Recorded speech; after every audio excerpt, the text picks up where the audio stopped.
kembali ke ibadah kita.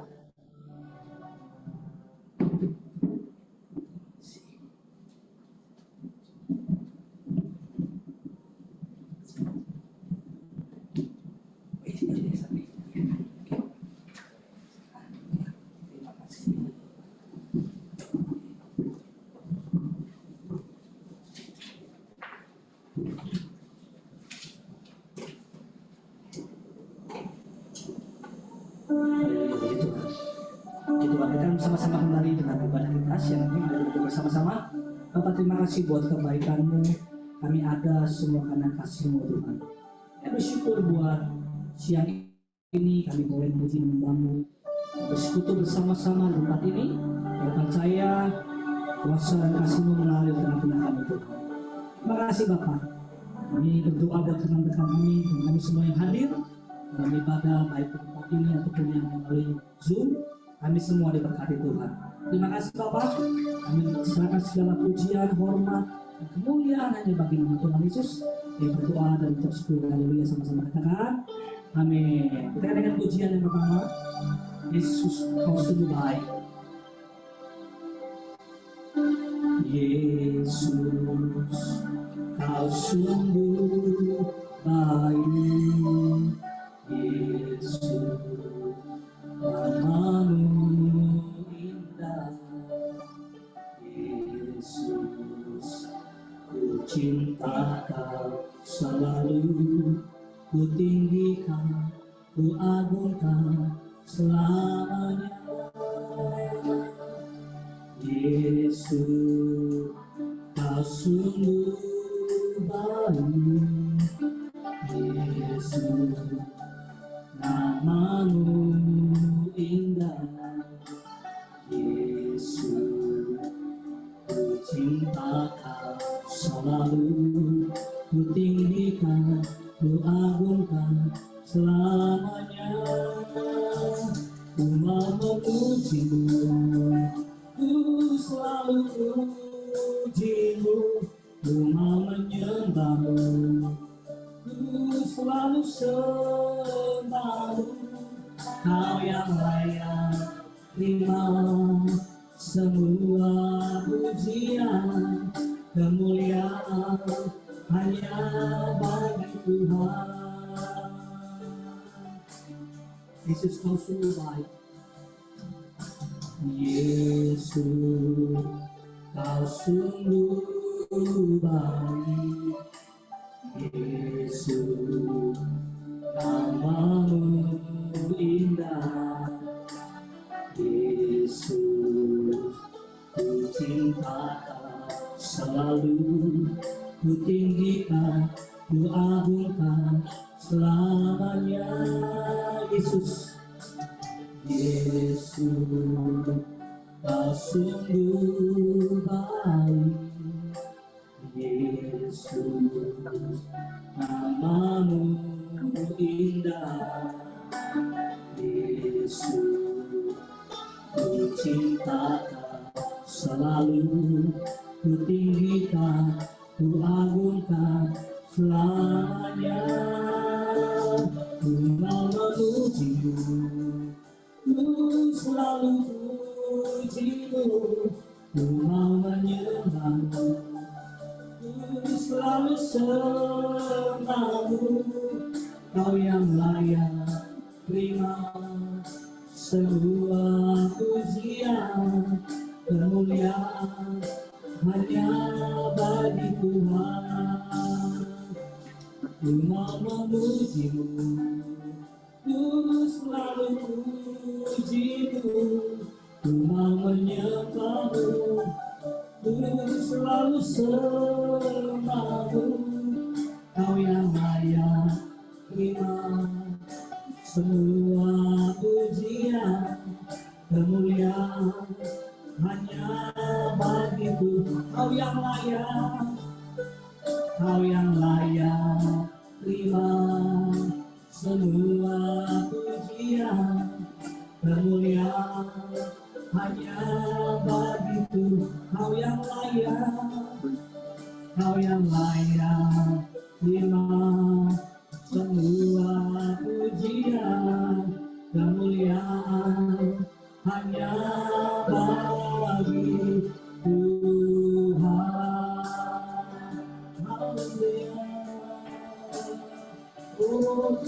kasih Tuhan, segala pujian, hormat, dan syukur bagi Kau layak ditinggikan, hanya Kau Yesus Tuhan, hanya Kau Yesus Tuhan, tiada yang lain.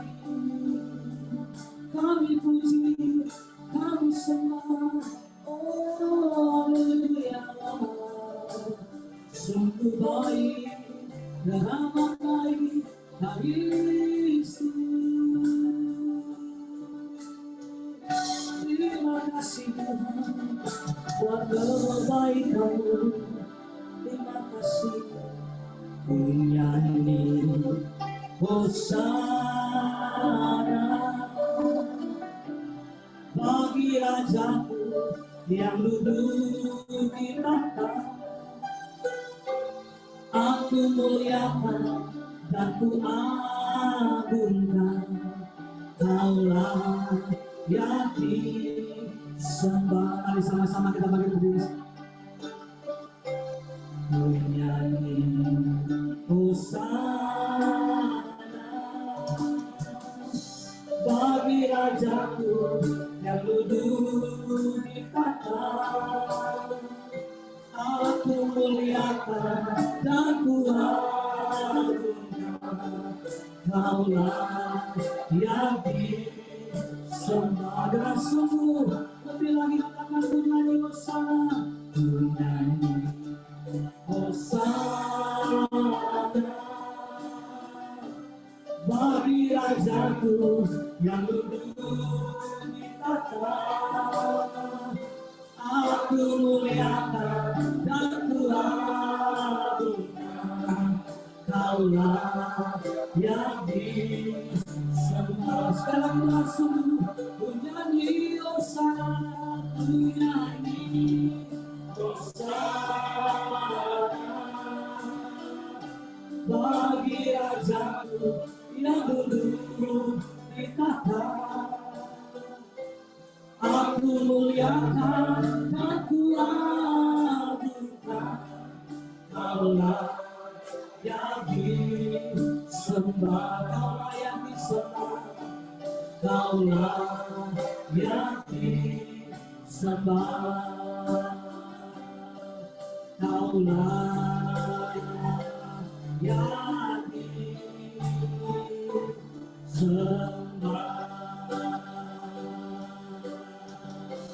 Haleluya. Kau yang layak disembah, Kau yang layak ditinggikan Tuhan. Kami bersyukur buat segala kebaikan-Mu Tuhan. Pagi ini, siang ini kami memuji menyembah-Mu tempat ini. Dan percaya Engkau sungguh baik dalam hidup kami. Ini pujian kami, sembah kami. Dalam nama Tuhan Yesus kami berdoa dan mengucap syukur. Haleluya. Sama-sama katakan amin. Sekali lagi shalom semuanya. Shalom ya, ada teman-teman rekan-rekan yang ada di Zoom. Kita bersyukur dan bersama-sama bersukacita siang ini buat kebaikan Tuhan. Kita adakan pujian Datanglah Kebaikan.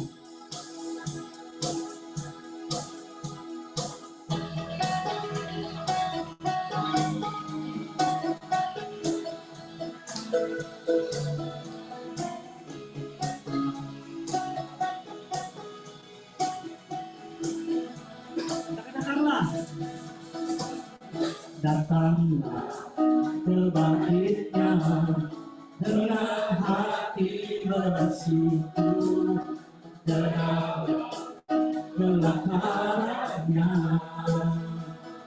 dengan hati bersuka rasa, dan lihatlah betapa baiknya Tuhan bagi yang berlindungannya. Akan bersorak-sorak, akan bersorak-sorak, bersyukurlah pada Tuhan, sebab Dia baik, balasannya selamanya, kasih setianya. Bersyukurlah pada Tuhan, sebab Dia baik, balasannya kasih setianya, kabar baiknya. Datanglah sebaiknya dengan hati bersyukur, serahlah pelakannya dengan hati bersuka cita, dan lihatlah betapa baiknya Tuhan. Bersenyuman akan bersorak-sorak, akan bersorak-sorak, akan bersorak-sorak. Hei, bersyukurlah kepada Tuhan, sebab Dia baik, bahwasanya untuk selamanya kasih setianya.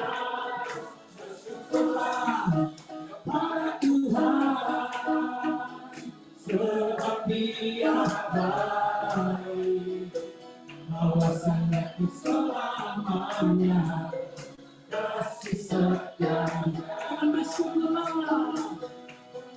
Bersyukurlah kepada Tuhan, sebab Dia baik, bahwasanya untuk selamanya kasih setianya. Bersyukurlah kepada Tuhan, sebab Dia baik, bahwasanya untuk selamanya kasih setianya. Bahwasanya selama,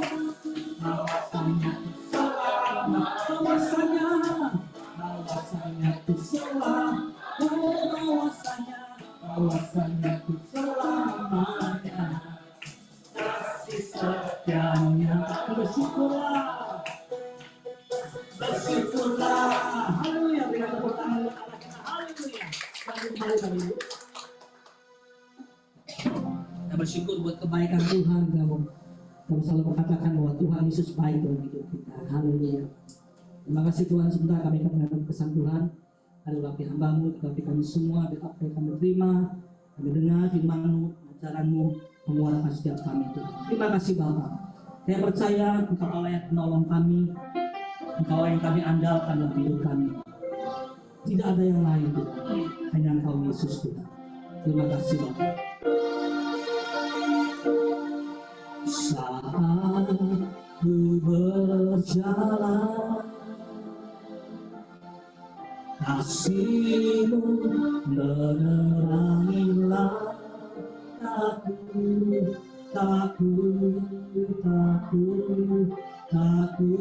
bimbang, karena Kau bersamaku. Saat ku berjalan, kasih-Mu menerangilah aku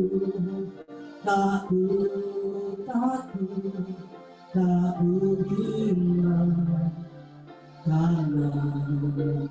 karena Kau bersamaku. Kau lebih tahu yang terbaik bagiku, Kau lebih sanggup pulihkan hidupku.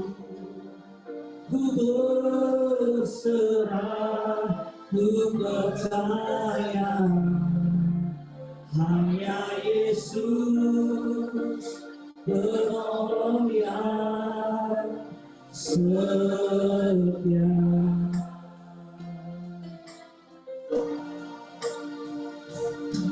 Saat ku berjalan, kasih-Mu menerangi jalanku. Aku bimbang, karena Kau bersama Kau lebih tahu yang terbaik bagiku. Kau lebih sanggup pulihkan hidupku. Ku berserah, ku percaya hanya Yesus penolong yang Mari sama-sama kita bangkit berdiri, saudara. Katakan kau lebih tahu, kau lebih tahu yang terbaik bagiku. Kau lebih sanggup pulihkan hidup. Oh, ku berserah, ku percaya hanya Yesus penolong yang hanya Yesus, hanya Yesus penolong yang hanya Yesus, hanya Yesus penolong yang setia.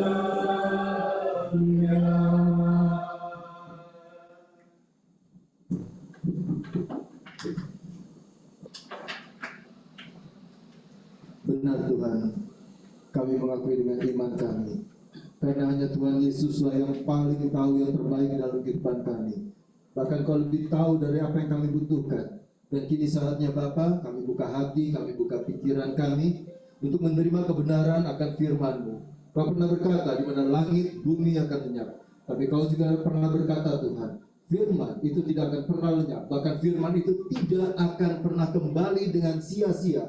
Melainkan benih firman itu akan jatuh di tanah hati kami yang baik, berakar, bertumbuh, dan pada akhirnya akan berbuah. Hidup kami jadi kesaksian, hidup kami jadi berkat. Terima kasih Tuhan Yesus.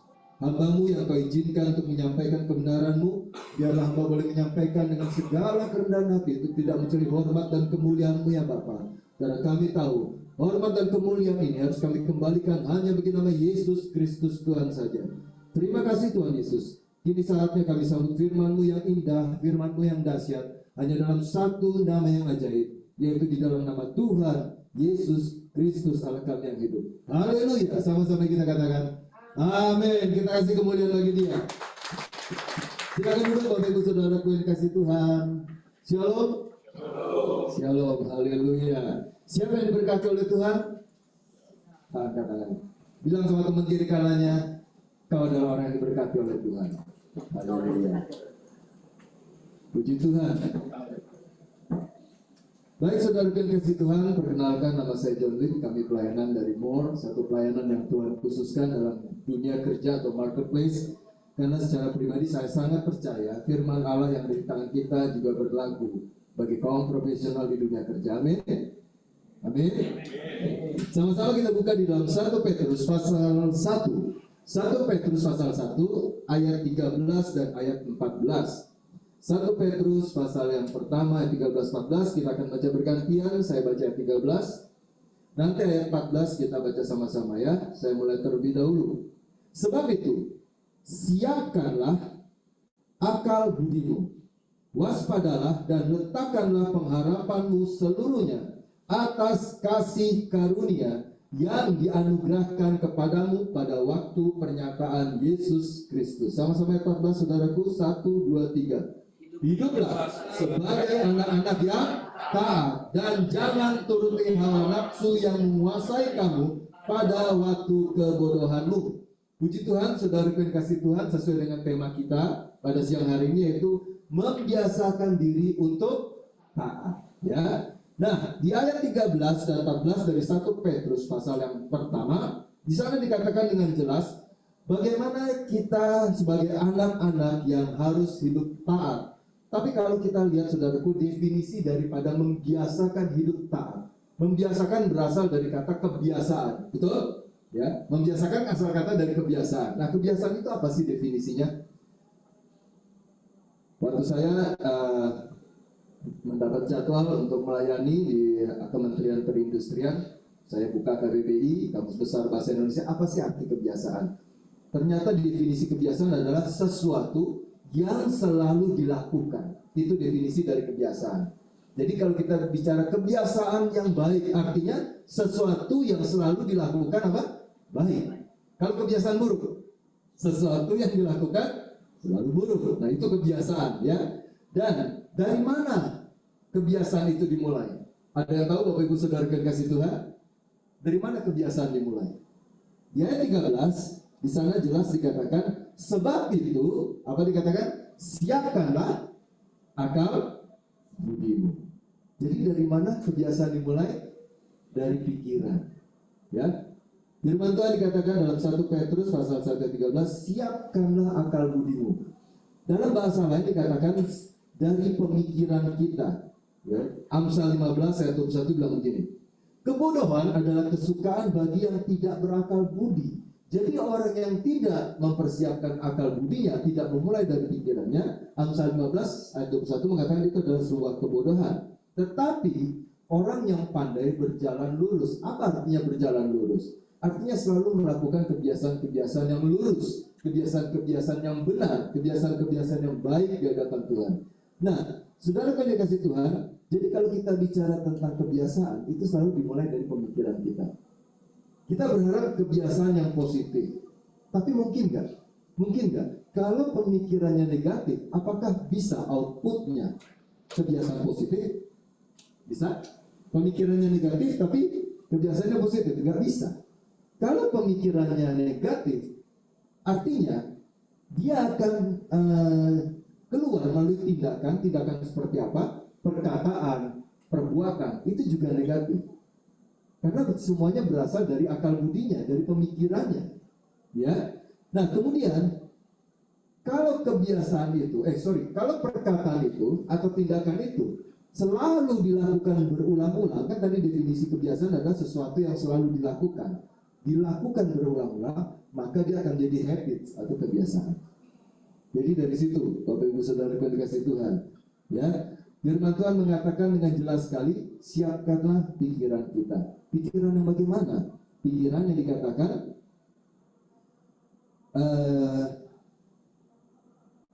jangan turuti hawa nafsu, katanya, ya. Artinya apa?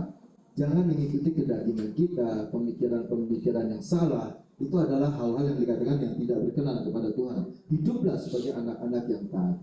Jadi, Bapak Ibu Saudara yang dikasihi Tuhan, Firman Tuhan jelas sekali mengajarkan kepada kita tentang faktor penghambat ketaatan. Apa faktor penghambat ketaatan? Kenapa orang nggak taat? Jawabannya make it simple, gampang kok jawabannya. Orang nggak taat karena merasa dirinya lebih hebat. Orang nggak taat karena merasa dirinya lebih mampu. Ya, artinya apa? Artinya ada kesombongan. Coba saya dengan teman saya, mungkin teman saya di pimpinan di perusahaan ini kan, saya anak buahnya. Kalau saya merasa lebih hebat dari pimpinan saya, apa saya mau taat? Enggak kan? Itu kan spirit of kesombongan namanya. Ya. Tapi kalau saya memiliki kerendahan hati, saya memiliki mau merendahkan diri, ketika pimpinan saya menyampaikan sesuatu untuk saya lakukan, kira-kira saya mau ikut nggak? Mau. Ya, tapi kalau saya sombong, siapa lu? Ya kan begitu kan? Kita seringkali kan nggak mau taat itu karena kita merasa lebih daripada orang tersebut kan begitu. Nah, Bapak Ibu Saudara yang kasih Tuhan, kalau begitu terhadap siapa saja kita harus taat. Ya, membiasakan diri untuk taat. Tapi kepada siapa? Sasarannya udah jelas, ya kan? Bahwa poin yang diharapkan adalah kebiasaan untuk taat. Nah, itu what-nya, apa tujuannya? Pada hari ini kita sama-sama belajar mendengarkan firman Tuhan, tujuannya adalah untuk membiasakan diri untuk taat. Tapi pertanyaan kedua, bagaimana implementasinya Pak Joni? Ya, bagaimana cara kita mempraktekkan untuk taat? Itu tidak terlepas daripada kepada siapa kita harus taat. Nah, coba kita lihat satu persatu ya. Pertama, Kisah Para Rasul. Coba kalau bisa ayatnya ditayangkan jauh lebih bagus ya. Kisah Para Rasul pasal 4 ayat yang ke-19. Kisah Para Rasul pasal 4 ayat ke-19. Di sana dikatakan, ayat 19-nya bunyinya demikian, saudaraku. Tetapi Petrus dan Yohanes menjawab, apa katanya? Silahkan kamu putuskan sendiri. Mana yang benar di hadapan Allah? Baca sama-sama. Taat kepada kamu atau taat kepada Allah. Ya, ini satu peristiwa di mana Petrus dan Yohanes dihadapkan kepada satu penghakiman ya. Nah, di sana Petrus dan Yohanes mengatakan, silakan putuskan sendiri. Kepada siapa kita harus taat? Kepada kamu atau kepada Allah? Artinya apa, Bapak Ibu Saudaraku? Yang pertama, kepada siapa kita harus taat? Jelas, prioritas utama hidup kita harus taat kepada Allah. Ya. Tuhan Yesus mengatakan, firman-Nya mengatakan, barang siapa mengasihi aku, ia akan melakukan atau mentaati seluruh firman-Ku. Jadi bagaimana implementasinya Pak John Lim? Kalau saya mengatakan bahwa saya taat kepada Allah, saya taat kepada Tuhan, gampang. Kita melakukan firman-Nya atau tidak? Bagaimana cara kita melakukan firman-Nya? Gampang juga.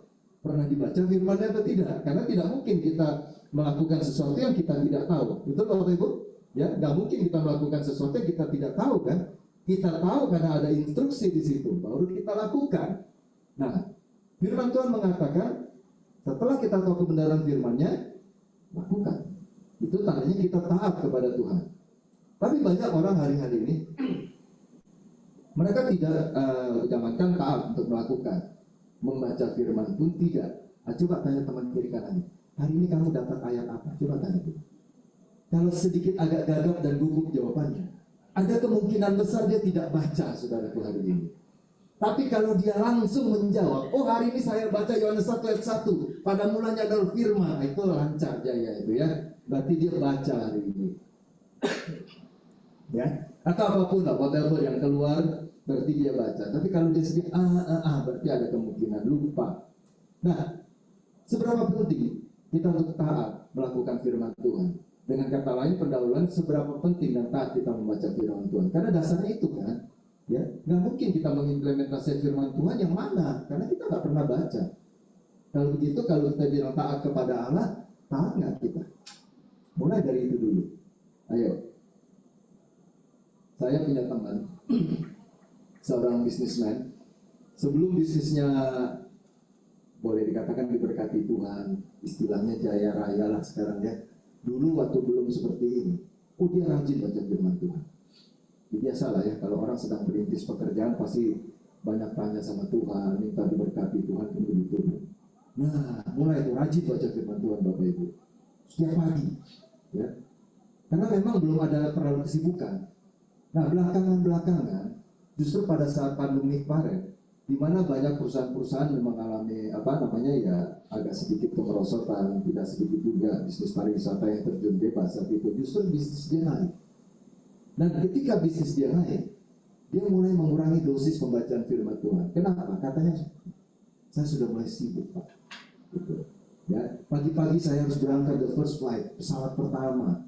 Ya, jam 3 saya sudah harus ada di bandara Soekarno-Hatta. Kapan waktu saya baca firman Tuhan? Lalu saya tanya, emang biasanya kapan? Biasanya pagi, bro. Oh, pagi. Emang di lain waktu kalau pagi nggak boleh? Ya bisa aja sih.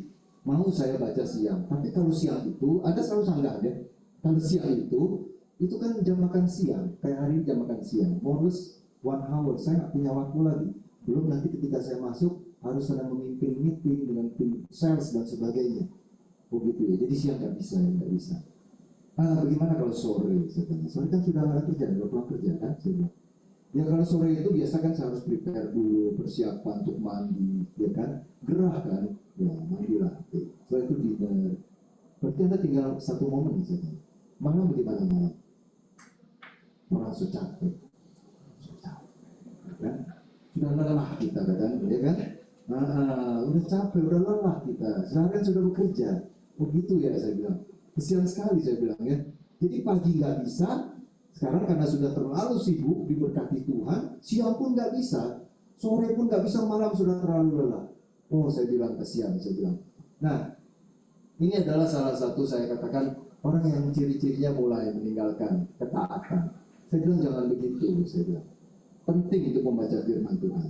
Iya kan sudah nggak ada waktu, salah saya bilang. Bukan nggak ada waktu, ente yang nggak menyediakan waktu. Emang berapa lama sih bacanya? Saya bilang. Berapa lama bacanya? Lu baca satu ayat emang habis 5 menit? Enggak loh, saya bilang. Satu ayat aja. Karena perkataan langit dan bumi juga dijadikan dengan sepatah kata. Jadi, maka jadilah. Masa nggak bisa satu ayat? Itu kan sudah membaca, saya bilang. Saya bilang nggak masuk di akal. Ingat, waktu belum diberkati, rajin baca firman Tuhan. Ya kan? Nah, itu yang saya katakan. Sediakan waktu, kapanpun.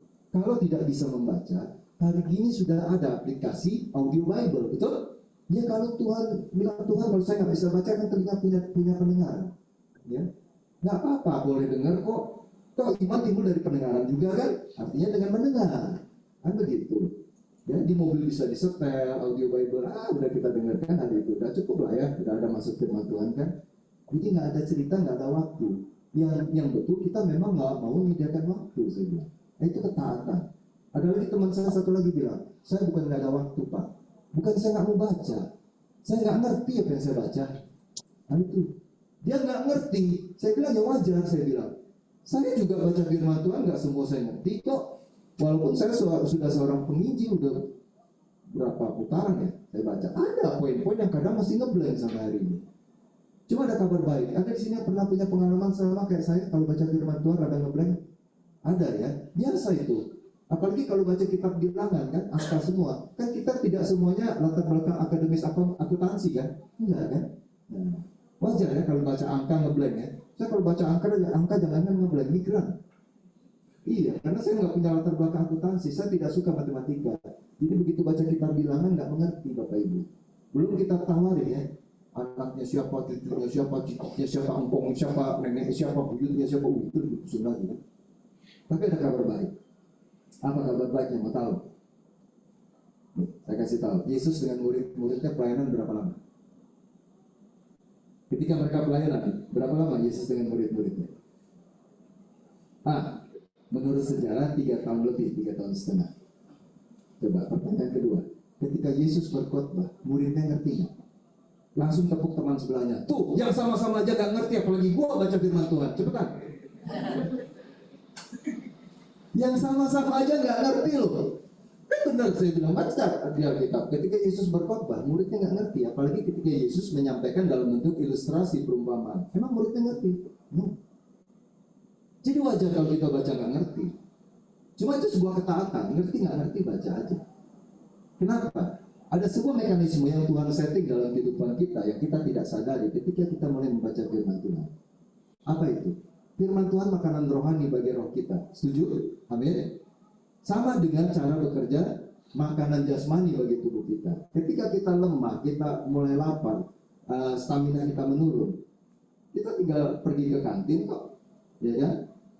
Kita ambil nasinya, kita ambil lauknya, kita makan. Ya, itu paling tidak kita bisa mengontrol makanan jasmani kita sampai batas ini. Setelah kita telan, seluruh mekanisme tubuh kita akan bekerja secara otomatis. Setuju nggak? Kan lambung itu nggak perlu diperintah untuk bergerak, kontraksi usus nggak perlu diperintah untuk bergerak, dia otomatis. Dan setelah itu makanan yang kita makan dirubah menjadi energi, karbohidrat, protein jadi energi, kita ada tenaga. Bagaimana dengan makanan roh, firman Tuhan? Sama. Paling yang bisa kita kontrol itu adalah kita ambil Alkitabnya, kita buka ayatnya, kita baca sampai batas mata, sampai batas telinga. Tapi setelah dia masuk ke dalam badan kita, tubuh kita, firman itu berubah menjadi energi yang namanya iman, dan itu mampu memindahkan gunung masalah Anda. Kasih tepuk tangan buat Tuhan.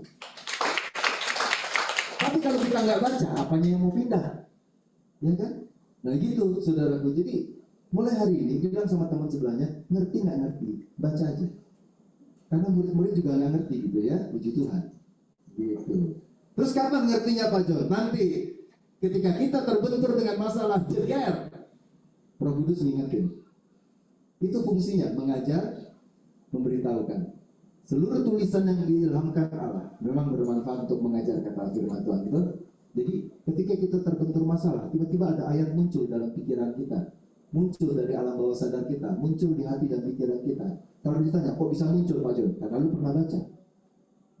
Betul nggak? Kalau nggak pernah dibaca, apanya yang mau muncul? Makanya saya bilang, begitu kebentur masalah, ya, Roh Kudus mengingatkan. Pernah baca ayat itu? Oh iya pernah. Nah, timbul iman di situ. Itulah yang memindahkan gunung masalah kita. Tapi kalau kita nggak pernah baca, kebentur juga masalah GGR. Bingung kan? Karena nggak ada yang muncul. Roh Kudus juga bingung mau nolongin kita gimana gitu. Karena nggak pernah baca. Jadi langkah pertama, taat kepada Tuhan dan firman-Nya, baca firman Tuhan setiap hari. Ya, merenungkan Taurat itu kapan? Mazmur 1:2, siang dan malam. Siang malam itu terjadinya kapan? Ya tiap hari. Nggak ada yang bilang siang malam terjadinya setahun sekali, Pak John. Ada orang siang malam terjadi setahun sekali itu, pas Natalan biasanya. Atau enggak, nego lah, setahun 2 kali. Hari besar Kristen itu cuma 2, Natal 1, Paskah 1. Ada yang bilang, saya merenungkan firman Tuhan seminggu sekali, Pak John. Di gereja, ibadah pertama loh, Pak. Ya tapi siang malam nggak terjadi seminggu sekali, Bro. Siang malam itu terjadinya tiap hari gitu. Makanya kita membaca firman-Nya juga tiap hari ya. Nah, jadi yang pertama taat kepada Tuhan dan firman-Nya. Kita implementasikan. Yang kedua, taat kepada siapa? Coba kita lihat Ibrani 13 ayat 17. Taat yang kedua, Ibrani 13 ayat 17. Di sana dikatakan, taatilah pemimpin-pemimpinmu dan tunduklah kepada mereka. Sebab apa? Sebab mereka berjaga-jaga atas jiwamu sebagai orang-orang yang harus bertanggung jawab atasnya. Nah, ini benar banget nih. Ya, kalau kita jadi leader, jadi pemimpin di sini, jadi sebagai manajer, ya kesalahan anak buah kita juga yang nanggung, tanggung jawab misalnya kan. Dengan jalan itu mereka akan melakukannya dengan gembira, bukan dengan keluh kesah, sebab hal itu tidak akan membawa keuntungan bagimu. Ketaatan yang kedua, taat kepada pemimpin, kata firman Tuhan. Ya, taatilah pemimpin-pemimpinmu dan tunduklah kepada mereka. Ini taat yang kedua. Taat yang pertama pasti taat kepada siapa tadi? Tuhan. Taat yang kedua taat kepada leader kita. Leader ada 2, pemimpin dalam perusahaan dan pemimpin dalam rumah tangga. Ya, karena jelas hierarkinya dalam rumah tangga. Kepala dari laki-laki adalah Kristus, ya kan? Kepala perempuan adalah laki-laki dan terus itu hierarki. Ya, pemimpin anak-anak adalah orang tuanya. Ya, jadi seperti itu. Jadi taat kata firman Tuhan. Nah, kenapa kita harus taat kepada pemimpin? Karena firman Tuhan mengatakan kalau kita taat kepada pemimpin kita, maka berkat Tuhan akan turun, otoritas dari Tuhan akan turun. Karena kita taat, kita submit, kita obedient, itu dia. Pengurapan itu akan turun. Tapi kalau kita lawan dari taat apa sih? Melawan, memberontak, ya. Nah ini yang atau memprovokasi tim kerjanya. Oleh sebab itu, saudara yang kasih Tuhan, perlu kita menganalisa apakah kita sebagai pemimpin yang sudah memiliki fondasi kepemimpinan dengan baik. Karena kalau kita dipercaya oleh anak buah, kita ditaati oleh anak buah, berarti kita harus membangun yang namanya fondasi dalam kepemimpinan kita. Apa aja itu Pak John isinya fondasi kepemimpinan? Pertama, supaya anak buah kita mau taat sama kita, jadilah pemimpin yang punya visi. Menjadi pemimpin yang visioner, pemimpin yang mampu membawa tim kerjanya, kan begitu. Punya rencana dan tujuan yang jelas. Sebab kalau pemimpin tidak punya tujuan yang jelas, nanti anak buahnya nyanyi. Tahu lagunya? Lagunya adalah mau dibawa kemana hubungan kita. Nah, itu dia. Ya, karena nggak jelas. Ini pemimpin mau kemana, ini kan nggak ada planning, nggak ada target dan sebagainya. Bingung kita anak buahnya. Saya juga kalau dibawa kepemimpinan seperti itu mungkin bingung juga. Tapi kalau pemimpin punya visi, semuanya akan menjadi jelas. Kedua adalah pemimpin yang memiliki pengaruh. Nah, salah satu esensi daripada kepemimpinan adalah mempengaruhi. Ya. Ini menurut John C. Maxwell, Bapak Kepemimpinan Dunia. Tapi bagaimana cara membangun pengaruh? Ya, ini dalam konteks dunia kerja, tentunya dalam perusahaan saya bahas. Bagaimana caranya kita membangun pengaruh? Ada 2 pengaruh yang kita miliki sebagai seorang leader. Pertama adalah pengaruh karena posisi jabatan. Di struktur organisasi, kita ada di board itu. Tentunya kita punya pengaruh karena jabatan kita. Tapi yang kedua, kita juga punya pengaruh karena pribadi kita. Nah, pertanyaan ketiga, bagaimana bobot yang harus lebih besar Pak John? Apakah pemimpin yang punya pengaruh jabatan atau pemimpin yang punya pengaruh pribadi? Fondasi yang benarnya gimana? Menurut Bapak Ibu, apakah lebih besar pengaruh pribadi ketimbang jabatan, atau jabatan harus lebih besar ketimbang pengaruh pribadi? Ya? Yang mana nih? Kalau posisinya porsinya lebih besar pengaruh jabatan, Ketika jabatannya dicopot, pengaruhnya hilang. Tapi kalau pengaruh pribadinya lebih besar, jabatannya pun tidak ada, tetap akan dihubungi sama anak buahnya. Dengan Pak siapa, maaf Pak? Namanya? Iya, Pak Manalu. Saya telepon. Selamat siang Pak Manalu. Selamat siang, siapa ini? Saya Pak John Pak. John mana? John Pak, John waktu itu saya anak buah Bapak beberapa tahun yang lalu, masih ingat nggak waktu kita di perusahaan ini, di PT ini, ya kan? Saya anak buah Bapak Pak. Oh lu, kenapa John? Nggak ada apa-apa Pak, cuma kangen aja Pak nelfon Bapak. Saya masih ingat waktu Bapak jadi leader saya, ketika saya nggak bisa apa-apa, Bapak loh yang mentor saya, ngajarin saya, sehingga saya bisa jadi seperti ini. Apakah dia masih atasan saya? Tidak. Tapi kenapa saya masih ingat? Karena pengaruh pribadi yang tertinggal. Itu dahsyatnya pengaruh pribadi, itu fondasi kepemimpinan supaya anak buah Bapak. Tapi kalau besar pengaruh jabatan, ya jabatannya dicopot ya selesai. Jangan-jangan anak buahnya bilang begini, kalau bisa lebih cepat lebih baik, ya kan? Jangan lama-lama di sini, ya.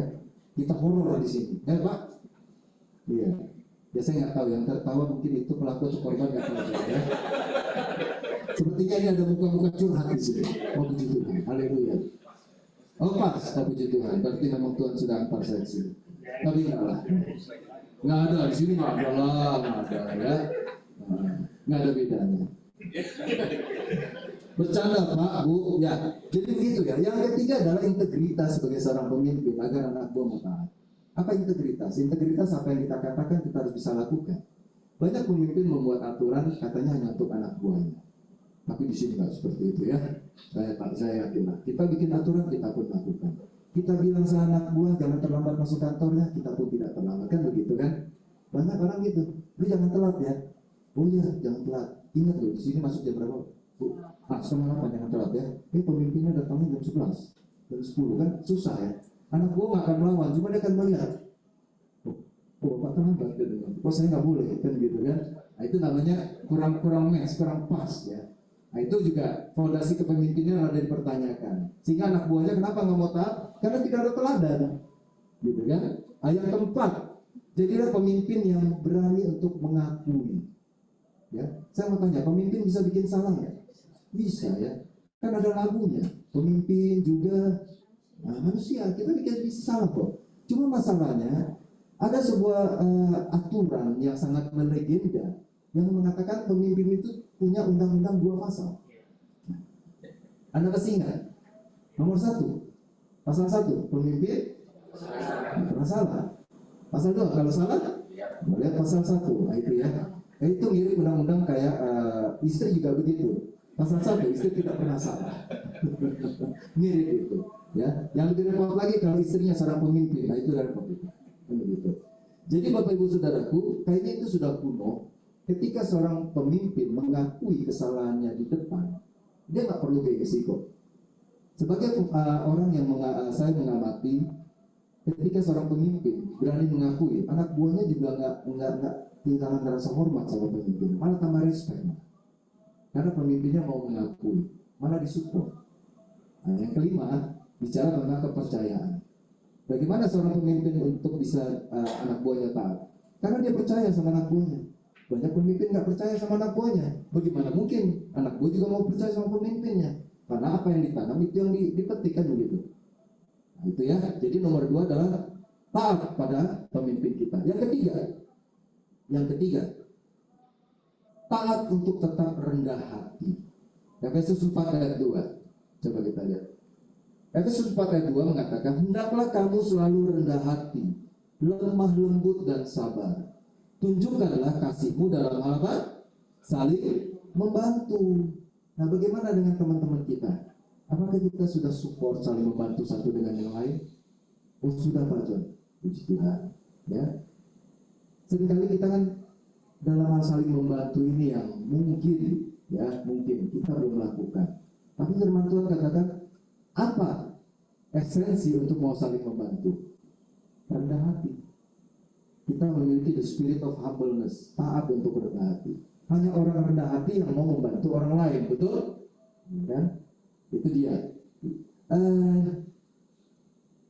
Kalau kita perhatikan, ya, tidak mudah untuk seseorang mau rendah hati.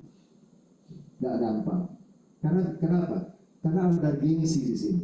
Nah, gengsi inilah yang harus dikalahkan. Firman Tuhan mengatakan, hendaklah kamu selalu rendah hati, lemah lembut dan sabar. Tunjukkanlah kasih, dikatakan dalam hal saling membantu. Apa artinya? Kalau kita saling membantu, artinya saling membantu itu ikhlas, ya, rela. Banyak orang saling membantu itu kayak main judi, saudara. Pasang segini, nah nanti gue dapat segini. Jadi kalau gue udah bantu lo, nanti kapan-kapan lo harus bantu gue, ya kan? Kalau nanti gue bantu lo gak bantu gue, awas aja, dan kali gue gak mau bantu. Itu konsep saling membantunya. Tapi kalau kita bantu dengan tulus, kita bantu dengan ikhlas, ya, percayalah, orang yang dibantu pasti juga punya perasaan. Nah, sebaliknya juga sama, yang dibantu hendaknya juga ya tahu diri, gitu kan? Itu yang dikatakan saling membantu, ya. Firman Tuhan mengatakan taat untuk memiliki the spirit of humbleness, rendah hati, mau saling membantu. Itu yang ketiga. Jadi penting nggak kita memiliki roh kerendahan hati? Ini, ya, kalau kita bicara untuk membiasakan hidup taat, nah ini poin-poinnya. Coba tetap taat, tetap biasakan. Kalau hari ini kita masih susah rendah hati, ingat rumus yang tadi. Dimulai dari pemikiran kita, keluar lewat perkataan dan tindakan, dilakukan berulang-ulang, satu saat nanti kita bisa melakukan. Makanya siapkan akal budi kita, siapkan pikiran kita. Mungkin hari ini kita implementasi, aduh gagal, ya kan? Kok saya sombong lagi tadi. Nah, coba besok praktek lagi, coba rendah hati lagi. Kalau masih belum bisa, coba lagi. Saya yakin kalau setiap hari dicoba, suatu saat orang lain akan melihat, ih, dia udah berubah loh, dia udah gak sama loh, dia udah beda, ya kan? Beda, gitu kan? Nah itu namanya apa? Ada perubahan, ada kebiasaan yang baru, kebiasaan untuk taat, Bapak Ibu Saudara yang dikasih Tuhan. Amin. Puji Tuhan. Yang keempat, taat apa lagi? Coba kita lihat dalam Roma 12 ayat yang ke-10. Ini ketaatan yang keempat. Apa yang firman Tuhan katakan di dalam suratan Roma 12 ayat yang ke-10? Dikatakan di sini, hendaklah kamu saling mengasihi. Sebagai apa? Sebagai saudara. Dan saling mendahului dalam memberi hormat. Jadi ketaatan yang nomor 4, taat untuk saling menghargai. Ini sebenarnya satu rangkaian, nomor 3, 4, 5 nanti ya. Rendah hati, menghargai, dan kemudian nomor 5 nanti yang akan kita baca memberikan dukungan. Seringkali prakteknya kadang-kadang kita nggak sadar. Prakteknya contohnya gini. Misalnya udah mendekati jam 5. Pulang jam 5 kan Bu ya sini. Oh jam 4, oh puji Tuhan. Jam 4 ya. Biasanya kalau setengah 4 udah mulai beres ya. Ya kan? Udah mulai di shutdown ya kan? Udah mulai rapi-rapi. Biasa itu, ya kan? Saya kebetulan hari ini masih bekerja sebagai seorang HR consultant juga ya. Saya masih ingat beberapa tahun lalu saya sempat ketika Kementerian Perindustrian waktu itu ada retret. Ya, saya juga ikut waktu itu ya. Nah, biasanya tanpa kita sadari, kita pulang kerja jam 4. Teman kita masih sibuk depan laptopnya. Kalau kita bicara tentang mempraktekkan ketaatan untuk rendah hati, saling menghargai, dan nomor 5 nanti saling membantu, saling mendukung. Apa yang kita lihat teman kita ketika lagi sibuk? Sebagai anak-anak Tuhan yang taat untuk melakukan kebiasaan taat dan untuk mengasihi. Apa yang kita lakukan ketika teman kita lagi sibuk? Udah pulang kerja nih, jam 4. Pasti kita sapa dulu dong. Masih sibuk bro? Gitu kan? Iya nih. Nah, terus apa? Ah itu ya, gue duluan ya. Kan gue duluan ya. Nah dia kan, buat apa lu tanya? Ya kan? Kalau mau pulang aja. Mestinya kan ketika dia sibuk bro. Iya John, ada yang bisa gue bantu kan? Itu rasanya enak banget ya. Ya, kan maunya begitu kan? Coba rasanya adem kan gitu ya. Ini, ya, begitu kita lagi sibuk gitu, ada teman datang. Lu belum pulang? Belum nih. Ada yang bisa gue bantu? Nah, ya kan? Sebaliknya yang bantu juga jangan bilang gini. Dia bilang, saya thank you lah. Makasih lu. Besok pagi ya. Thank you. Ya. Kalau nggak ada lu, gue nggak tahu gimana kemarin. Kan gitu. Jangan bilang gini. Gue nggak minta bantu kok. Dianya aja kepo mau bantu. Besok ketika lu lagi sibuk gitu. Sibuk? Iya nih. DL. Tau DL? Cerita lo. Ya kenapa? Karena gitu kan. Nggak tahu terima kasih. Ini yang namanya ketaatan, kerendahan hati, saling membantu, saling support. Ya, konteksnya kan membiasakan diri hidup taat. Gampang temanya. Taat itu T-A-A-T, dibaca dari depan ke belakang sama, dibaca dari belakang ke depan juga sama. Artinya apa? Ketaatan itu nggak boleh beda. Di depan orangnya sama, di belakangnya juga sama, kan gitu. Jangan di depannya sama, di belakangnya beda. Nah, ini ngerosting nih, pendeta gitu ya. Nggak goreng lagi. Enggak, saya memang ketaatan gitu. Tapi banyak orang beda. Di depan, yes bos. Di belakang, ya kan? Lu tahu nggak dia? Itu namanya nggak taat. Jadi kalau kita bicara ketaatan di depan sama, belakang sama. Atau taat itu dibaca dari depan ke belakang ke depan kan sama hurufnya. Itu filosofinya.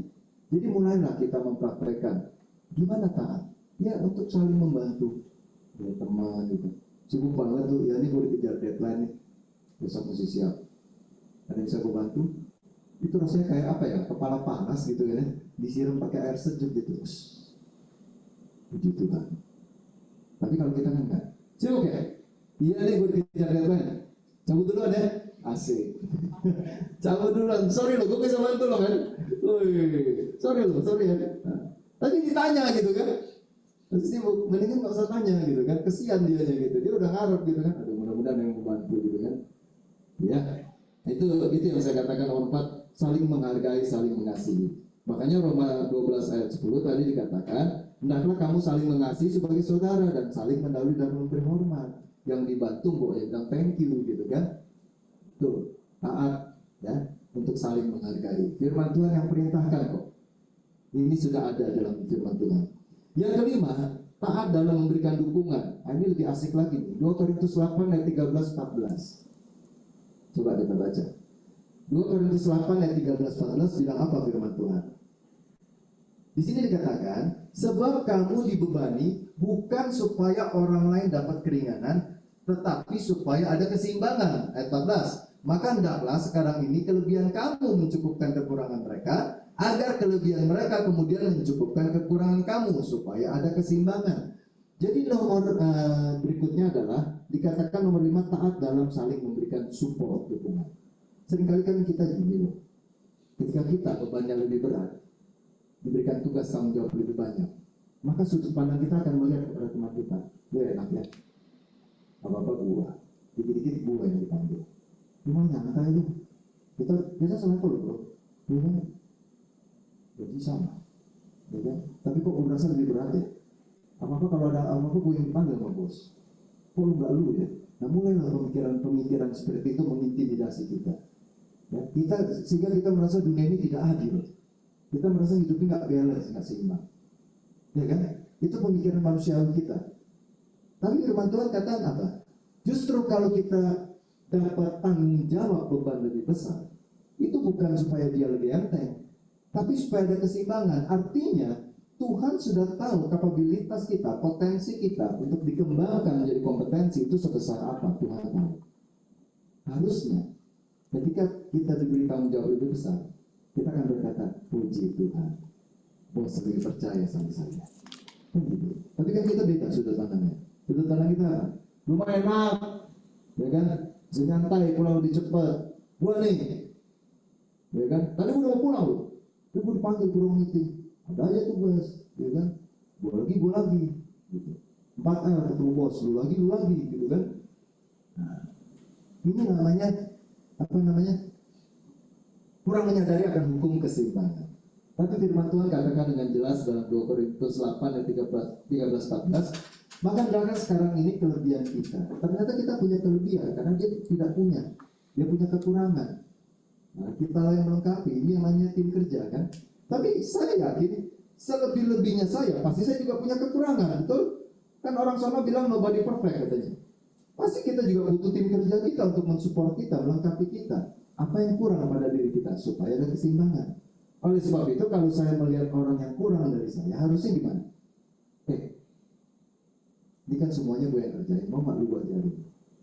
Ya kan? Karena dia mungkin punya kemauan yang bagus, tapi kemampuannya belum bagus, sehingga kerjanya salah melulu.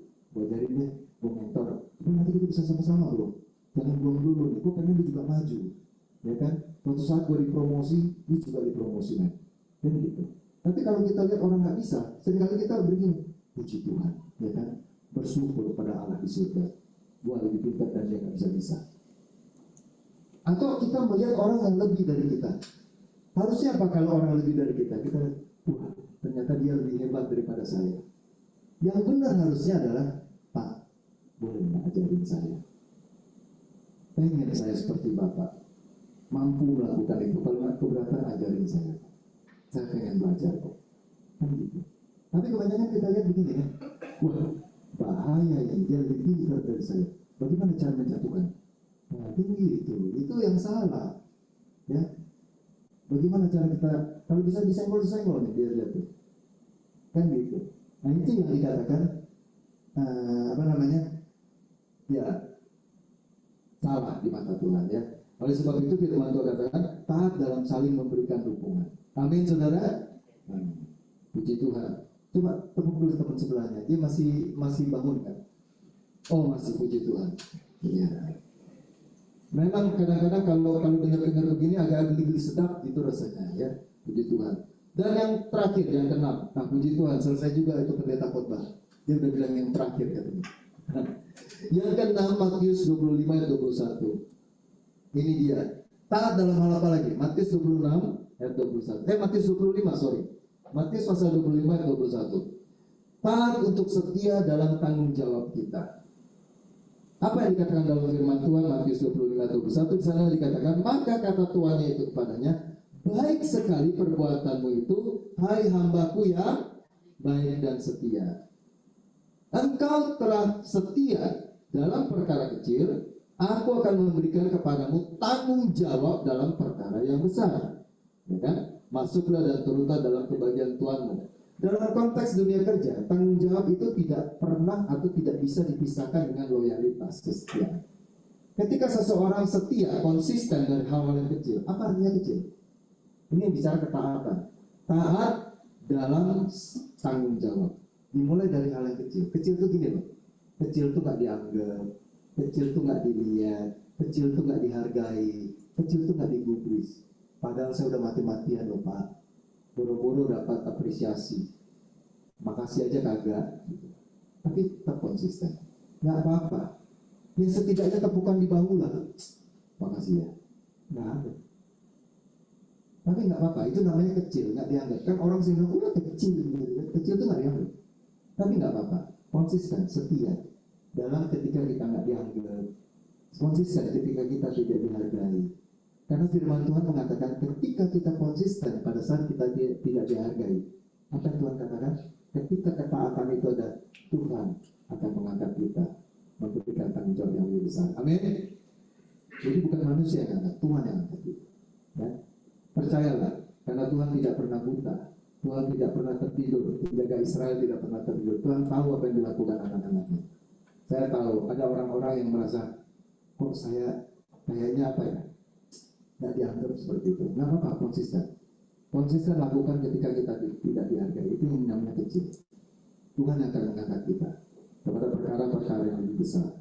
Nah, puji Tuhan. Jadi ada 6 ketaatan. Yang pertama, so pasti taat kepada Tuhan. Itu yang pertama. Kedua, taat kepada pemimpin. Ketiga, taat untuk tetap rendah hati. Keempat, taat untuk tetap saling menghargai satu dengan yang lain. Taat untuk memberikan support dukungan tadi. Dan yang keenam, yang terakhir adalah taat untuk setia dalam tanggung jawab kita. Dan percayalah, satu ayat penutup di dalam Ulangan 11 ayat 26-27, upah dari ketaatan itu apa sih? Apa yang kita dapat ketika kita taat? Nah, upahnya adalah Ulangan 11 ayat 26-27 mengatakan, lihatlah, aku memperhadapkan kepadamu pada hari ini berkat dan kutuk. Ayat 27, berkat apabila kamu mendengarkan perintah Tuhan, taat untuk mendengar ya perintah Tuhan Allahmu yang kusampaikan kepadamu pada kapan? Besok hari ini. Jadi ketaatan itu berlaku setiap hari, saudaraku. Every day kita lakukan. Enak nggak enak lakukan. Ya, tidak tergantung situasi dan kondisi. Dan ketika kita konsisten melakukannya, Tuhan akan memberkati kehidupan kita. Tuhan akan memberkati pekerjaan kita, Tuhan berkati rumah tangga kita, Tuhan berkati pelayanan kita, bisnis kita. Amin. Puji Tuhan. Mari kita tundukkan kepala. Terima kasih Bapa yang baik, Bapa yang dalam surga. Kami panggil dalam nama Tuhan Yesus Kristus. Kami mau membiasakan diri untuk taat. Memang tidak mudah. Karena banyak hal keinginan daging kami yang rasanya berat untuk taat. Tapi hari ini kami mau membuat satu keputusan, bukan berdasarkan kemampuan, tapi berdasarkan sebuah keputusan untuk kami mau belajar taat. Taat kepada Tuhan dan firman-Nya, taat kepada pemimpin-pemimpin kami di perusahaan ini, taat untuk kami mau merendahkan hati kami, taat untuk saling menghargai, taat dalam memberikan support dan dukungan. Bahkan kami taat Tuhan untuk setia dari hal yang kecil, sekalipun tidak dianggap. Karena kami tahu Tuhan akan memanggil kami untuk hal-hal yang besar, di mana Tuhan panggil kami, Tuhan tempatkan kami. Dan Tuhan akan berkati segala yang kami lakukan ketika kami taat. Terima kasih Roh Kudus, meteraikan firman ini. Jadikan kami pelaku daripada firman. Di dalam nama Tuhan Yesus kami berdoa, kami ucapkan syukur. Haleluya. Sama-sama berkata, amin. Tuhan memberkati kita semua. Saya kembalikan.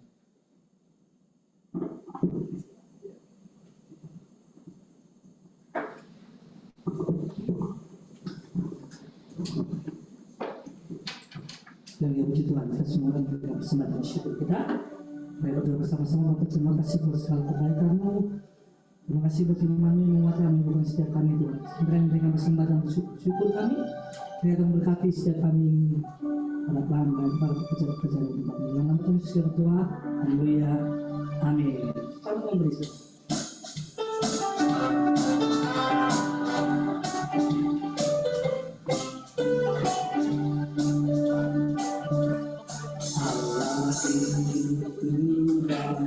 Sungguh pagi ditunjukkannya kasih setianya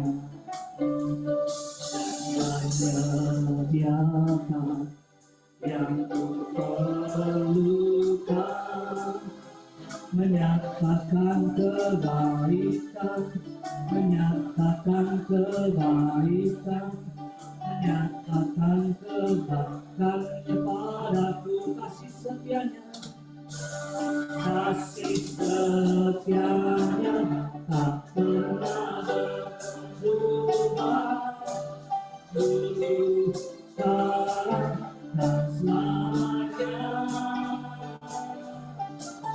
Ajaiblah kuasa dalam namanya, Yesus luar biasa, kasih setianya, kasih setianya tak pernah berubah, dulu, sekarang,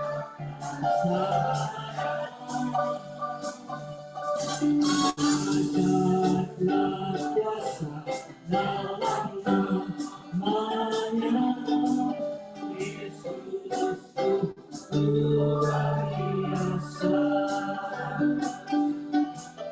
Yesus luar biasa,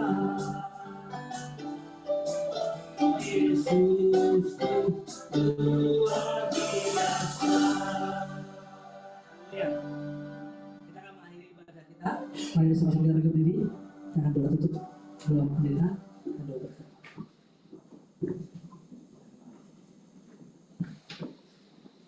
Mari kita tundukkan kepala. Bapa, terima kasih pada akhir ibadah kami Tuhan. Kami percaya Engkau hadir di tengah-tengah kami dan memimpin ibadah ini. Kami merasakan hadirat-Mu, kami merasakan kuasa-Mu, kami merasakan jamahan tangan-Mu. Ketika kami masuk ke tempat ini, kami percaya kami dipulihkan, kami disembuhkan. Ada terobosan dalam kehidupan kami. Yang mengalami masalah ekonomi, di dalam nama Yesus ada terobosan finansial. Yang saat ini mengalami sakit atau membawa nama orang yang sakit, di dalam nama Yesus ada kesembuhan. Yang saat ini mempunyai masalah, di dalam nama Yesus Tuhan campur tangan untuk membebaskan dia dari masalahnya. Terima kasih Tuhan Yesus. Itu sebabnya Tuhan, kami boleh mengucap syukur. Kami tidak sama ketika kami masuk, bahkan ketika kami keluar, kami sudah menerima mujizat daripada Tuhan. Doa kami telah dijawab di dalam nama Yesus. Mari Bapak Ibu Saudaraku yang dikasihi Tuhan, kita angkat kedua belah tangan kita. Tuhan berkati Kementerian Perindustrian ini, berkati juga anak-anak-Mu yang ada di tempat ini, yang melayani Engkau dengan sepenuh hati, baik sebagai koordinator ibadah maupun anggota-anggotanya. Tuhan berkati mereka semuanya. Karena kami tahu tidak ada yang sia-sia bagi mereka yang mengambil pelayanan dalam pekerjaan Tuhan. Dan pada akhirnya, terimalah berkat daripada Allah Bapa, cinta kasih dari Putranya, Tuhan Yesus Kristus, di dalam persekutuan Allah Roh Kudus pada siang hari ini, sampai kedatangan Tuhan yang kedua kalinya, di mana Tuhan memberkati kita, rumah tangga kita, pekerjaan kita, pelayanan kita. Bahkan Tuhan Yesus sudah menyediakan tempat terindah bagi kita di dalam kerajaannya, yang penuh dengan damai sejahtera sukacita yang tidak akan pernah berkesudahan. Terima kasih Tuhan Yesus untuk janji yang luar biasa ini. Dan kami percaya dengan iman kami telah menerima janji itu sekarang pada siang hari ini. Di dalam nama Tuhan Yesus Kristus Allah kami yang hidup. Mari setiap orang beriman dan percaya, sama-sama kita berkata, amin. Tuhan berkati kita semua. Terima kasih.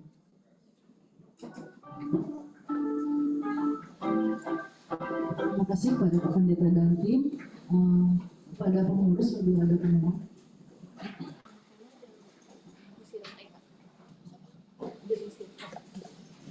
Selamat siang Bapak Ibu, saya dari perwakilan dari seksi ibadah mengucapkan banyak terima kasih yang pertama kepada Bapak Pendeta, terima kasih banyak atas waktunya bisa berkenan melayani kami. Kemudian juga kepada WL, Bapak terima kasih banyak.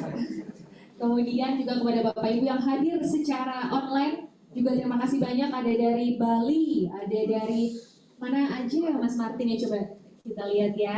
Kita sapa teman-teman yang ada dari Bali, ada dari Ambon. Ya jauh-jauh lah pokoknya ada juga ya. Terima kasih banyak, terima kasih juga untuk Bapak Ibu yang telah hadir di sini. Untuk ibadah selanjutnya itu kita bertemu di Januari tahun depan. Itu ibadah biasanya dilakukan 1 bulan sekali, Bapak, biasanya di minggu pertama. Kemudian untuk Desember besok hanya ada Natal bersama di 15 Desember, betul ya? Iya. Jadi sampai ketemu di Natal bersama di 15 Desember. Terima kasih. Untuk Bu Sirma mungkin ada yang mau ditambahkan? Ya. Halo. Ya, terima kasih Intan, teman-teman dari BSKGI, terima kasih sudah mengkoordinir semuanya. Terima kasih juga untuk Pak Jonlin yang sudah bisa hadir, Pak, untuk ibadah siang hari ini. Dan maaf saya tidak bisa ikut secara onsite. Dan kebetulan ini juga tadi ada Pak Direktur Eko yang hadir di sini. Terima kasih Pak Eko untuk kehadirannya. Kita percaya semua yang sudah disampaikan. Nah ini Pak Eko, boleh Pak Eko jika ada yang mau disampaikan Pak Eko. Shalom semuanya, Tuhan memberkati. Shalom Pak Eko. Oke, di situ juga di dalam ruangan juga ada Pak Ali, ada di sini online juga ada Pak Firman, teman-teman semua yang ada di online. Terima kasih sudah bisa hadir di Jumat hari ini. Seperti tadi disampaikan oleh Bu Intan. Di Desember nanti mungkin jika ada perayaan Natal nanti kita adakannya ibadah perdana kita di awal tahun di Januari. Nanti akan disampaikan lagi selanjutnya, dan saya sendiri mengundang untuk besok pagi kita boleh hadir di doa pagi kita setiap hari Sabtu jam 7 pagi secara online, dan kita akan belajar sama-sama firman Tuhan, sama-sama menyembah Tuhan, sharing, dan kita juga mendoakan untuk tempat kerja kita, di mana kita boleh dipercayakan untuk masih boleh kerja di tempat Kementerian Perindustrian. Mungkin itu tambahan dari saya. Ditunggu doa juga teman-teman semua untuk rencana pelaksanaan Natal kita di Desember ya. Kita support untuk semua yang akan dilaksanakan. Masih banyak persiapan yang perlu kita lakukan. Tapi kita percaya kita terus didukung dalam doa dan pasti ada jalan untuk kita boleh melaksanakan ibadah Natal. Dan itu yang bisa saya sampaikan. Terima kasih untuk Bang Erik, Pak Tia, yang sudah boleh hadir. Di sini ada Bang Raja juga. Ada Yunika juga di sini.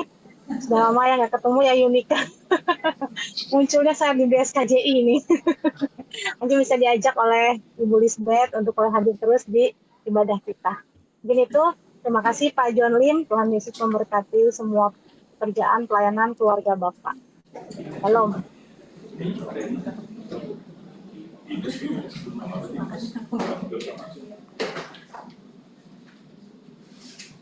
Sekian ibadah kita pada Jumat siang ini. Terima kasih kepada Bapak Ibu dan rekan-rekan sekalian dan juga kepada Bapak Pendeta dan tim. Terima kasih atas sharing pada dan pelayanannya pada hari Jumat. Terima kasih. Sampai bertemu di tahun depan. Untuk makan minum dan menikmati boleh di sini juga. Terima kasih.